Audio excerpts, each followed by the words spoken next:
My name is Lorena Regina Vega Herrera.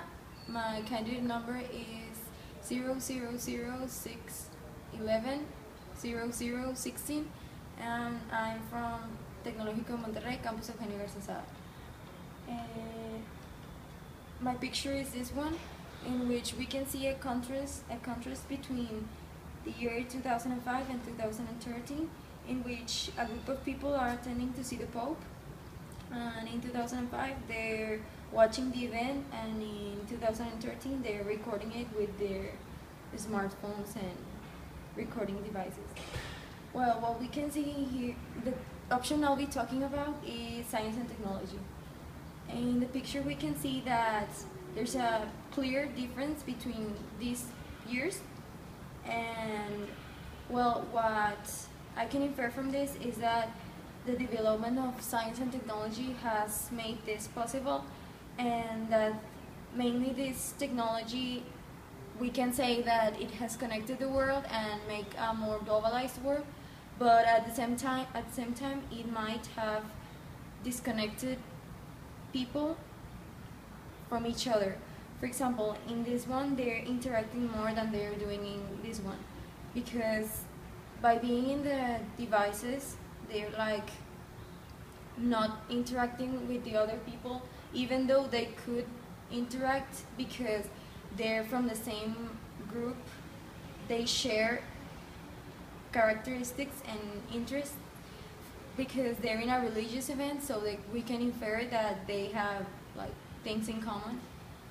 Even that they're not interacting between each other because they're more interested in recording the event than in interacting with the people that are around them. Another thing that caught my attention also is the fact that this one was transmitted on TV, the NBC News, and this once wasn't. And well, we can see here that an event is transmitted on TV so that anyone in the world, in the entire world, can see it. This is related to especially the USA, because NBC News is a channel from the USA, and well, this kind of channels transmit all kinds of events, and they show all of these events that happen in a specific place to the entire world, so people that are not in the same place can like know about it and not live it, but kind of. And well, also I think that the development of science and technology has improved our communication in a lot of ways, but because we're now more globalized, but it has also like disrupted the interaction between us humans. And what do you think about the use of technology in education, like in small kids of 6 years? In small kids?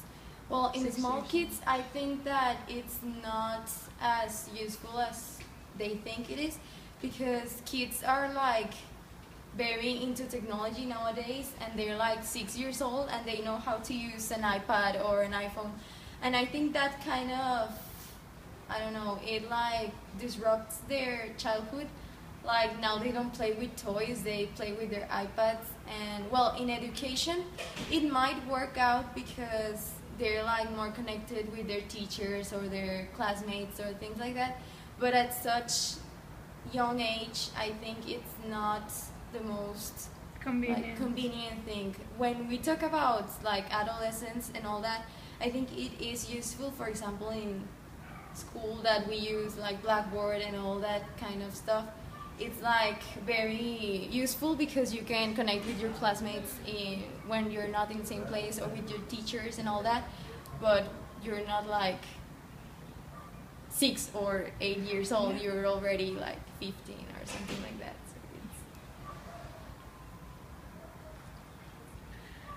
But well, we can also see that nowadays adolescents are like abusing the internet, especially because we're not interactive.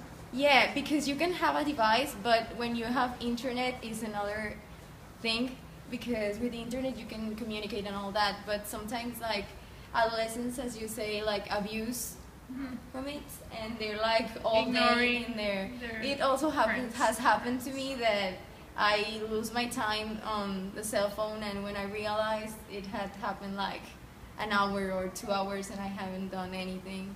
But so yeah, I think that it's helpful when you talk about education and communication between the classmates and all that, and also because classmates from like this country can connect to classmates from a Another complete different country, but it's like the two sides of the coin, like helpful and not.